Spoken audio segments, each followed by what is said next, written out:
Hello, and thank you for joining us for this month's edition of Senior Moments in the Living Room with Yolanda. And we are actually in Best Days Living Room today. Best Days Senior Living is a residential care facility that provides 24-hour care for seniors who can no longer live on their own. And my special guest today is Miriam, and I'll let her introduce herself in just a moment. If I said the word sandwich generation to you, would you know what that was? So the sandwich generation is the generation of Americans that are taking care of their children and taking care of their aging parents. And the Alzheimer's Association put out a statistic for last year, and they said about 16.9% of Americans are taking care of their senior parents or a senior loved one. And if you think about that, that could be pretty overwhelming if they're still doing the things at school with their children and doing after school activities. That can be pretty overwhelming when they are also taking care of a senior loved one. It also said that they spend about $234 million a year taking care of a senior loved one. So that's a pretty alarming statistic.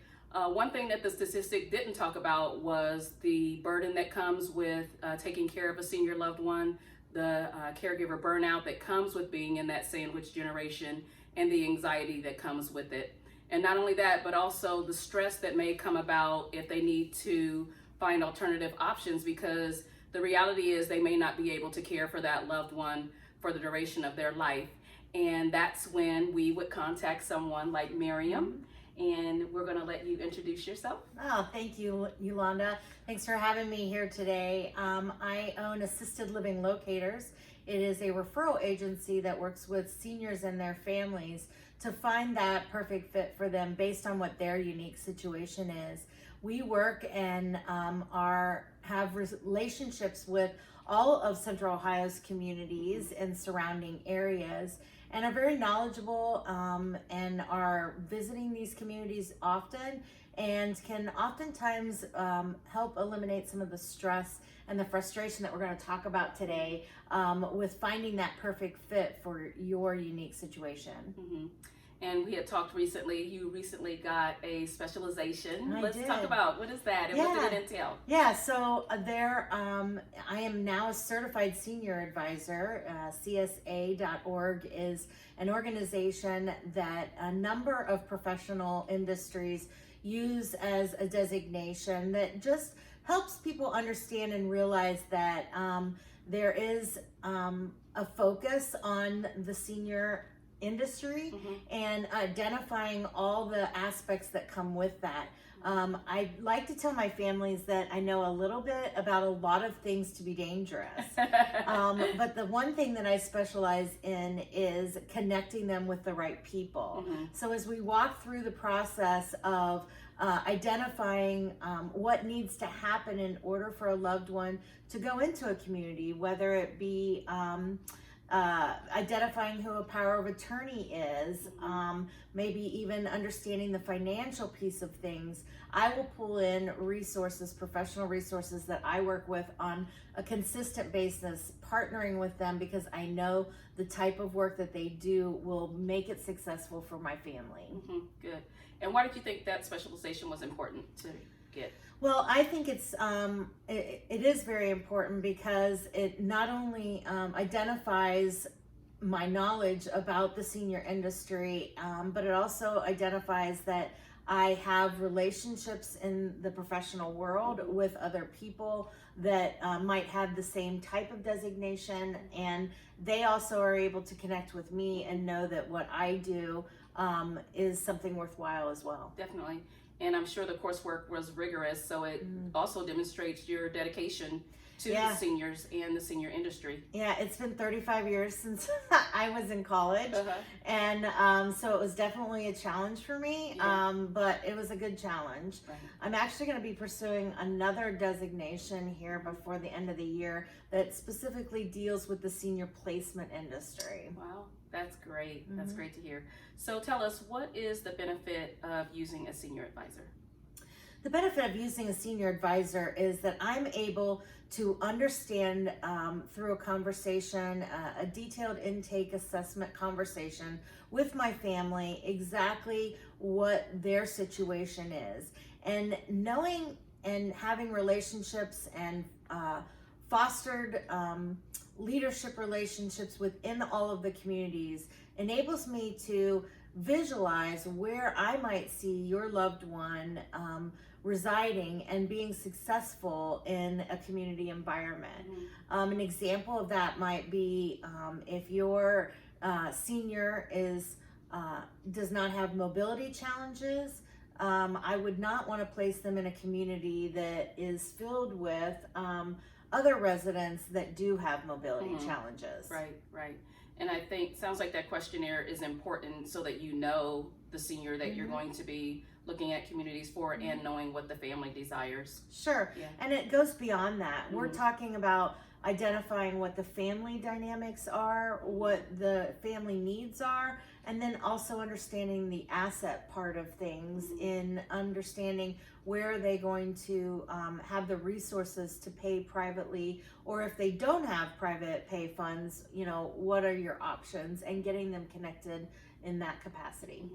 And are most of the family members usually on the same page? Are they all on board with this process? Yeah, I mean, I luckily, knock on wood, have had that situation for the most part. I mean, I think that genuinely most people are wanting the best for their parents and their loved ones. But we do have, from time to time, understanding if there are helicopter children out there that want to come in and potentially, just cause havoc, or maybe have some challenges and with the other siblings involved. And I do have relationships with mediators and with guardianship folks, so that, if the family is challenged in that regard, we can get those things sorted out as well. That's really interesting, because I could just imagine, you mentioned having a helicopter child, someone that's just kind of hovering over everything and not really being too involved. And so and just then having coming a mutual in at the last minute and saying they don't like what's going on. And having a mutual person, saying the things to them that they may not be able to say to one another, and, to kind of move along in that process. So that's great. And I'm pretty good about gathering the family together and just being honest with them about what is the overall goal. The overall goal is to care for the loved one, and always keeping that perspective in mind. Just pretty much doesn't I just don't have those issues because I think I do set those standards right up front. And do you think by the time they come to you, they're ready to find and explore those different options, or do you talk them through being ready? Or yeah, I mean, that varies from family to family, and really people's knowledge about what's going on in the industry, and where they see their loved one. I have interviewed families from time to time, and they call me in and they're like, oh my gosh, my mom has these dementia symptoms, and it's very challenging. And then I go and meet with the mom, and that's not necessarily what I see. And so it's just about meeting people where they are, whether it be the family members or the potential resident, and understanding what that looks like and where might be the best fit environment. I do try to give families a holistic picture of things, so we're not just talking about a snapshot of what's today like, but what does 5 years from now look like? What does 10 years look like if they're a younger senior? So sometimes my families are in desperate need of a transition right away. Other times we're taking it slow and just educating them a lot on the process. And that's good that you're able to give them that insight of looking at the big picture, because when they're right in the crux of it, it's kind of hard to see, next week or, next month, so let alone those years. So it's good that you're able to help give them that insight. Yeah, and I think I give them peace of mind, you know, because I have worked with families and, you know, I've been there. I've been there with my own family. I lost my mom 22 years ago at a very young age, newly married. I didn't know what I was doing. My father had emotional paralysis. It was an unexpected disease that took my mom's life, and it was a very short period of time that we had with her once the diagnosis happened. And so I learned a lot really quickly. So I've been there and know the angst on the family's side of things, as well as obviously living it through with the families that I've worked with. Right, definitely. So how does someone find you? Well, we have a website. It's www.assistedliving.com/East Columbus is my particular website. I manage the east side of Central Ohio and the surrounding counties. I do have relationships from Mount Vernon out to Newark, down to Zanesville, and out to Lancaster. So I have a pretty large territory beyond what I would say the central nucleus of Columbus is. And then I also have a franchisee partner that concentrates on the west side. You know, in my specific territory alone, we're probably looking at over 100 facilities. So if I was to do that on my own for all of Columbus, it would be a lot more overwhelming. So having a partner that can help me identify on her side of town what those particular communities are. We collaborate together when we're working with our families. She obviously consulting with me on the east side as well when she has that situation. And another way of getting a hold of me is just really calling me. My number is 614-636-4905, 614-636-4905, and you can text me. I work with a lot of different clients in a lot of different ways. Just identify what way works best with you, and that's how we communicate. So a typical layperson, would they just kind of, when they're Googling facilities or communities, do senior locators come up in that search, or how do they know that you guys are out there? Because it's such a valuable service. It is a valuable that you're offering, service. Especially, you know, as we talked about, that sandwich generation where they're taking care of their families as well as their senior loved one, and to have someone like you kind of do some of that footwork for them. Sure. You know. Yeah. A lot of people, if you Google assisted living, I do have a Google business page, so I do pop up pretty high up on that rating. A lot of times people don't know what you're looking for, so I do a lot of networking on LinkedIn, on Facebook. I do a lot of presentations to senior communities. I'm out there networking with various professionals that are meeting with other people, maybe some of the adult children of things, and they're bringing leads my way. So there's a lot of different ways that I get referrals, but certainly having opportunities to speak like this gets the word out there too, because like you said, not very many people realize what we do. Right. So, well, let's spend a few minutes just talking about the different types of communities. What type of communities are you talking about? You said there's over 100 maybe in your area. What do those communities look like? Yeah, so there's a few levels of care. The first is independent living, and that's just really what it says, independently living on your own. The reason why you would live in an independent living situation might be for the socialization aspect of things, being in a community with people your own age and interests, and doing activities and having fun with those residents that live there. And you also might want that for security reasons, knowing that later on down the line, if you are a widowed, maybe a recently widowed person, and you're used to having a companion, that the care and support is there as you age in place and are able to have those services. The next level of care would be assisted living, and that just provides support. Usually one of the main reasons why someone transitions over to assisted living is medicine management, where you have challenges with identifying when to take your pills and what pills to take. And that's usually the first onset of needing some further assistance and care. But you might have other struggles with what we call activities of daily living, which include bathing, dressing, mobility, like we mentioned, incontinence, and then the cognitive aspect of things, which is why I love Yolanda and what her business is. Not being able to know when to do certain things.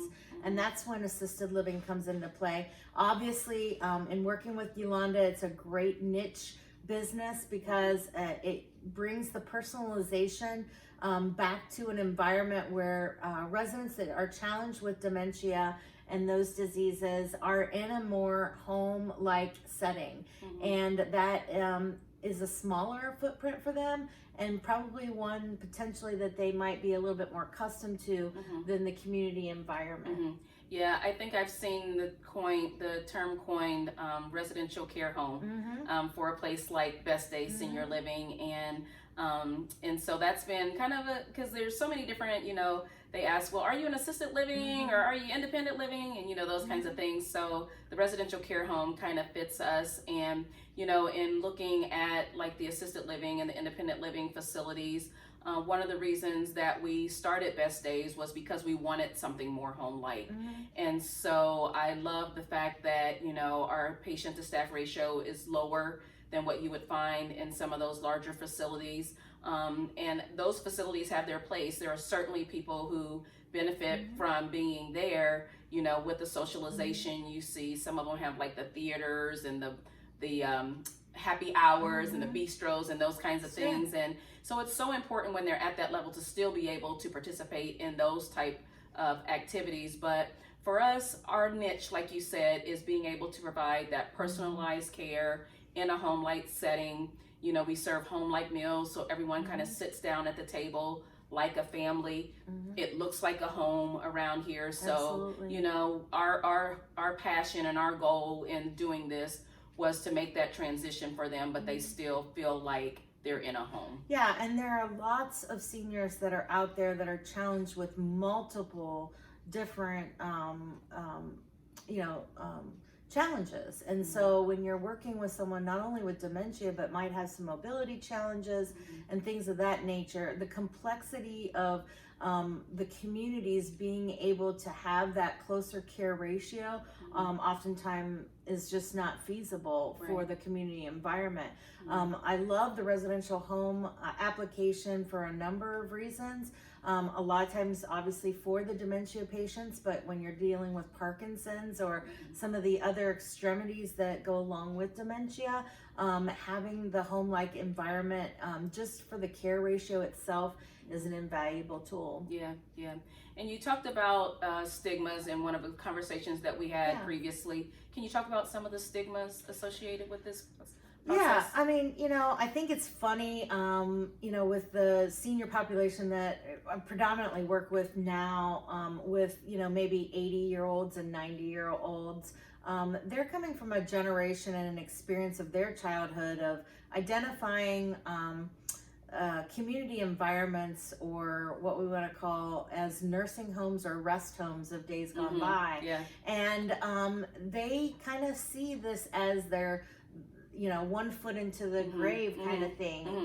They are, feel like they're resistant about embracing what all an environment and a community like setting can provide for them. Oftentimes we see once they are placed that they perk up health-wise and also wish that they would have done it a lot sooner. But it's the stigma of thinking about what the environment is that is part of the challenge that we face right now with the seniors. Now we're getting ready to embrace on the baby boomer generation. We're retiring 10,000 baby boomers each and every day in this country. And so when they start getting a little bit older and requiring more services and care level needs for them, I think we're going to see a shift in their optimism because they've already walked through that with their parents in in the community type setting environments that are out there, I think they're going to embrace a lot more of the amenities that the communities have built within them, like the theaters and things like that, the socialization aspects of it. Right. And they're not really as ingrained into the privacy part that I see a lot with the 80 or late 80 and 90-year-olds that we work with. It's kind of the era that they came up in, you know. Yeah, I mean, everyone was very private about their lives. You didn't talk a lot about, you know, your personal things.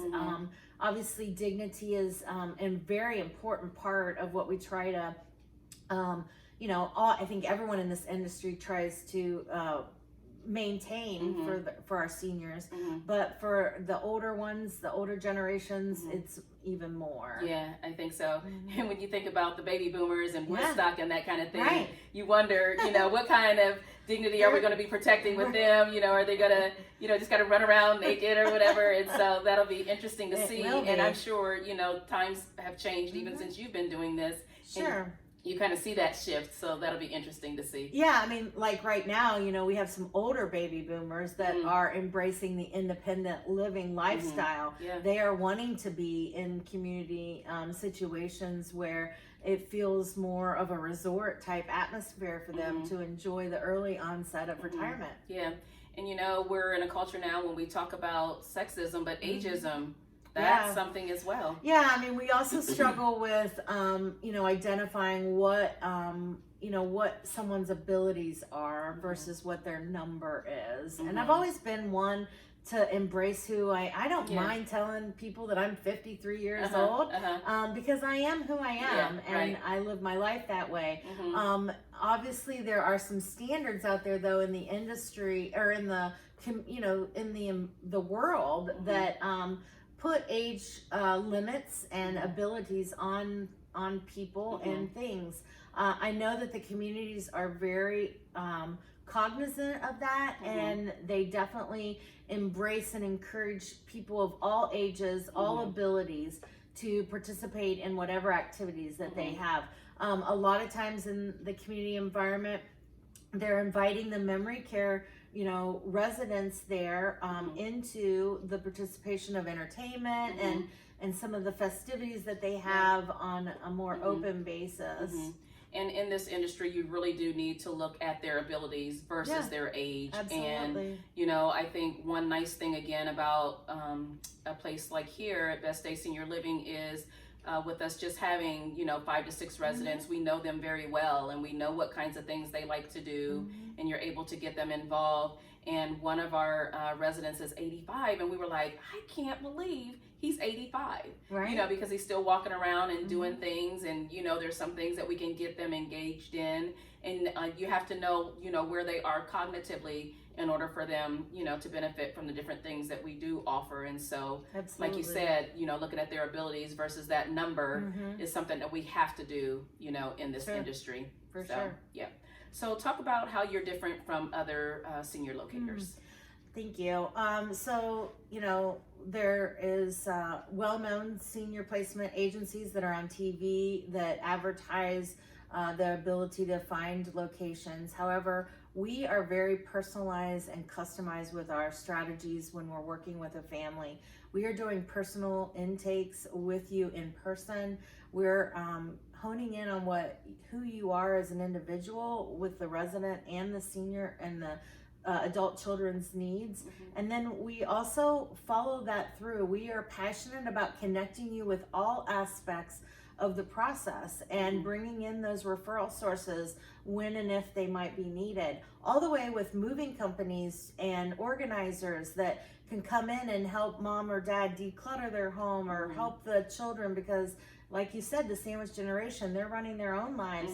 They don't have all the time it takes to get someone, you know, transitioned and move and clearing out houses and things of that nature. So I have all kinds of contacts in all facets of the process. And then I don't leave really my families when I drop them off at the door. It's not like I open up the door and say thanks. We are really passionate about following through with them. Initially, over the first week, you're going to see me lots, just making sure, because it's a new environment for everyone. It's a new environment for you as the owner, a new environment for the resident, and getting used to them and understanding what their history is all about. We encourage, questionnaires and things of that nature for the community to learn about the family, and whatever aspect I can bring based on what I know about them. I'm also vetting the community with that information prior to the tour so that they can start that initial introduction and presentation with them. And I think that's so valuable that it doesn't stop when the door closes. You're still there, you're still involved, you're making sure that the transition goes smoothly, not just with the resident, but with their caregiver, Yeah, I moved in a couple last summer, and unexpectedly, the husband passed away a few months later. And my husband and I drove to Pittsburgh, Pennsylvania for the funeral. Wow. So we feel really connected when we are with our families and working with them, and are very, passionate about meeting the needs. So now I'm back involved with that family, ensuring that as a widow now, what type of support can I bring? Who can I involve within the community to make sure that her needs are met on a more intimate level because of the grief process that she's going through? Right.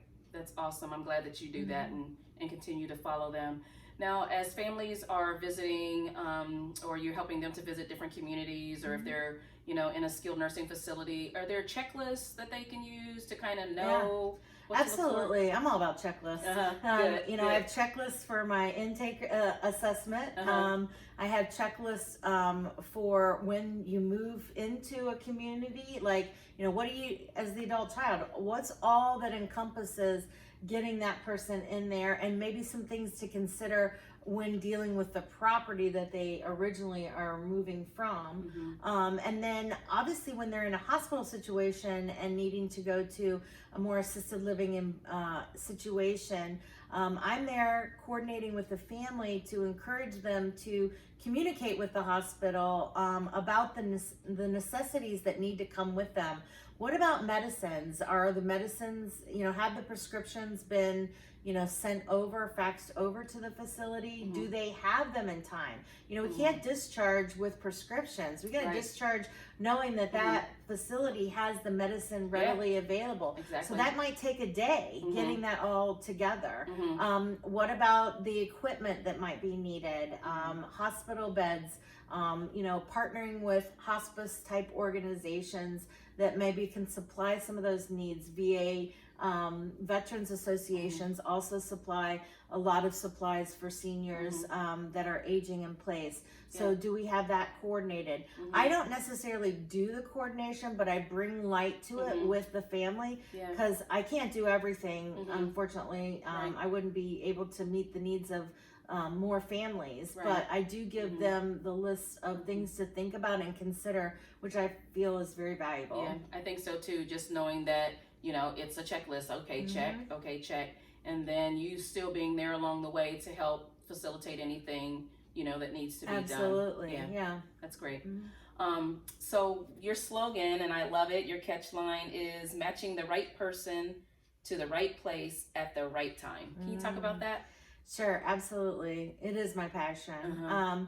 I want to help seniors, and I want to help people. And I truly understood my vision and purpose in life probably about 20 years ago, identifying that whenever someone has a problem, if I can help them get to the next point in life, that's really what I want to do. And so what we try to do is listen and identify what their needs are, and make sure that we're talking longevity, and we're placing them in a position that they are going to be successful in living for the rest of their lives. That's good. And just matching them, like you said, the right person to the right place at the right time. Absolutely. Yeah, that's great. Yeah. So we have questions that are coming in. So we thank you if you are viewing us live.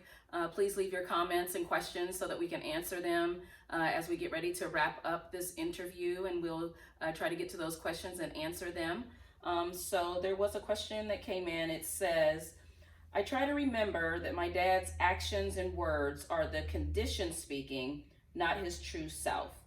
Just listening to his reasoning, like we made sure we had him classified crazy, and she put that in quotes, proves that there's something very different going on. I want to know if this is the correct approach. So would you say that she's approaching it right in saying that it's the condition and not himself? Yeah, I think that that's really the challenge and the true crux of a caregiver. You know, you are stepping outside of the role of what you have been all of your life, whether it be a wife, a husband, or a child to this individual, maybe an aunt or whatever, but you are stepping outside of that role and becoming a caregiver, and that's what's so stressful about caregiving, and how it can be so exhausting emotionally. I know that you want him to be there emotionally for you, but he might not be able to based on what the disease has challenged him with. And I always recommend meeting him where he's at, as opposed to trying to rationally try to bring him back into where you are in the world. If he wants to talk about a different house or a different time in life, and that's where he's at in the present moment, then embrace that and enjoy that. I think that that's really where caregivers have got to really step back and try to identify emotionally, can I handle this? Because that's really what our whole industry and business is about. We handle that for you. We allow you to still be that daughter to your dad and not the caregiver. I know that that takes resources and funds, but you know, that's really what's going to make your relationship with that individual blossom for the rest of the life of either one of you, versus the responsibilities of taking care of them. And it sounds like she's dealing with just seeing the changes with her father as well. And so I definitely agree with what you're saying. In our interview series last month, we talked about grief, and that there's a certain grief that comes about when they start to see their loved one losing their abilities. So it sounds like she's kind of speaking from that place. And so I totally agree. I think it definitely is the condition versus, you know, her father's actual self. And I like what you said about just kind of validating where they are and coming right to where he is, you know, at that particular moment, and just knowing that he's responding based on what's going on, you know, for him cognitively and in the environment that he's in. And so, you know, just having that assurance that, you know. I have a quick story about that. I follow on Facebook, there's a number of dementia and Alzheimer groups that you can follow. I never really comment on them. I just, I follow them to read what's going on in the heart and the minds of caregivers. And I think one situation that comes to mind was one I read recently this past week was, you know, she was dealing with the verbiage and language of how her loved one was treating her and everything. And then all of a sudden they sat down at the dinner table together, and her loved one just, you know, broke down and said, you don't deserve this, you know. So at that snippet in time, he was back in reality with his loved one. And that's really truly what happens all the time. You know, you he might be there today, but he's not there in the next hour or a few minutes. And it's very hard on the caregiver because you're not sure where they're coming from. But again, it's part of the disease that they are challenged with, that, you know, make them lash out. And just hang in there with them and show your love to them and reach out for support and get into support groups. If there's one thing I would recommend to any caregiver is connecting yourself with support groups, whether it be dementia or just you know, aging in place support groups that are out there. Great, and that goes along again with your tagline, at the right time. So you know, finding the right place for the right person at the right time. You know, and it's time for you to be able to get back to being his daughter or, you know, being their loved one, because like you said, they kind of lose that role. Okay. All right. Next question is there a particular questionnaire that you use when you are vetting a community for families, and how do you know that it's a caring environment? That's a good question. Yes, there is a particular checklist that I use to identify what their care levels are. I sit down intimately with the sales and marketing leadership of that community, and we talk about different types of care, all the way down to specifics like catheters and some of the more challenging things like two-person assists and Hoyer lifts, some very foreign terms to most people in the industry. But I want to identify what is their take on that, and because that tells me volumes about the type of people that I could introduce to them, based on what I'm hearing from the family as being some of the challenges. So definitely we sit down and we talk about that. I asked to see the socialization calendar, the menu, things of that nature. I also talk about the therapy. A lot of these communities offer in-home therapy or in-house therapy, fitness programs. You know, I try to identify, you know, what's going on in that community. Obviously, the more I place people there, the more I'm able to see the interaction of my families that I know with other residents there. I oftentimes eat in the establishments because part of the vetting and selecting of the community, we ask to sit down for a meal. So that they are able to sample some of the food and cuisines that they are offering. And, you know, I just try to also understand price-wise. We identify Medicaid waiver. I know this is all things that maybe to the average Joe American they aren't familiar with, but understanding what means of payment that they can take after a certain period of time, and you know, directing people to the right places. And again, it's good. I mean, it goes without saying that you are going to these places, you are touring them, you're getting a sense for the environment and the culture. Yeah, I mean, you know, we've got a lot of brand new buildings opening up in my territory recently. You don't know what the culture of those buildings are going to be, because that is the one piece that any owner or any developer of a community can't figure out. It's only going to be figured out by who they invite and who accepts to live there. And so from there, then you're understanding the identity. Again, another reason why it's important to be with someone that is in and out of those buildings consistently, so I can see that. Right. Okay. What should I know about other locators? So I think when they're looking for someone like yourself, what should they know? So there are other companies in the industry. Just be mindful. Do they have certification? Do they have personalized tours? Are they working with the families, connecting them with other resources out there to be successful in the transition? Some do and some don't. Right. Okay. All right. And the last question that came in, and probably the one of the most important. Yeah. How much does it cost me? That's the great thing. Working for assisted living locators or with assisted living locators is absolutely no cost. Our only means of compensation is through our referral partnerships with the various communities. And we realize that we're all in this together, introducing the senior population to the different communities. And they compensate my services as a thank you for introducing them to the various communities. So there is no compensation that we ever ask on the part of our families. And again, that's amazing. You know, they have their life that they're still living, and you know, their day-to-day things and the stress that comes with just coming into the realization that their loved one needs to go somewhere, and so for that not to be a cost to them. Absolutely. And I will say that too, we do a lot of pro bono work. I mean, you do a lot of pro bono work, I do a lot of pro bono work, you know, because we do get connected with a lot of families that are in desperate need and they don't have the resources financially, and we're still out there in the community as a representative of the senior industry and guiding them to the right places. All right. All right. Any final takeaway? Thank you so much for having me, Yeah. Yolanda. I love the assisted living residential home environment as an option for folks. It's not for everyone, but it definitely is something to consider. If your loved one is used to a more personalized environment and enjoys being around an intimate small group of people that truly care about them. Yeah.